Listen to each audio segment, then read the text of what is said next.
didalhin din dito ba? Kasi maganda rin eh.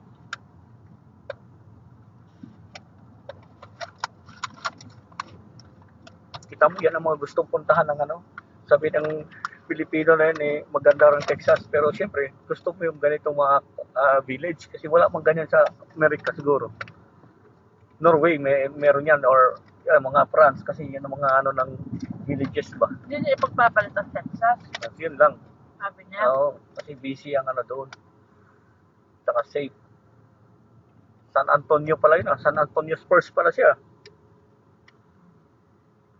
Palang araw, wala ka palang kamag-anak doon. Malayo yata sa California na, no?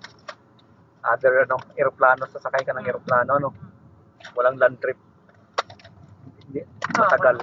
Matagal siguro. Oo. Malayo pa.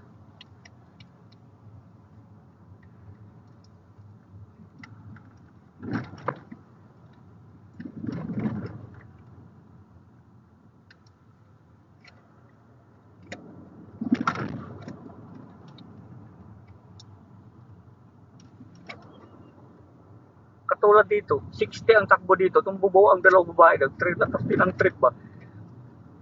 So, si 60 ka, tatakbo ka na ganito ang kabibilis na, no? Mga taga-Burton on the water siguro yun.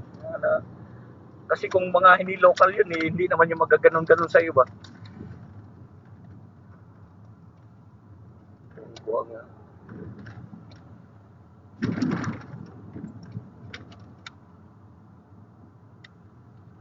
Takbo ko ng 60 rito, putya na parang ang nagmamadali nito, may makasalubong ka, oh. Wala bang matigilan dito na pipicture ka dyan sa gitna? Ganda yun. Parang sa Halnaker ba? Gusto din antipuibot pumunta rin. Yung Halnaker, yung may ano nga, yung ganun na mga kahoy. Antay matigilan, picture tayo dyan sa gitna.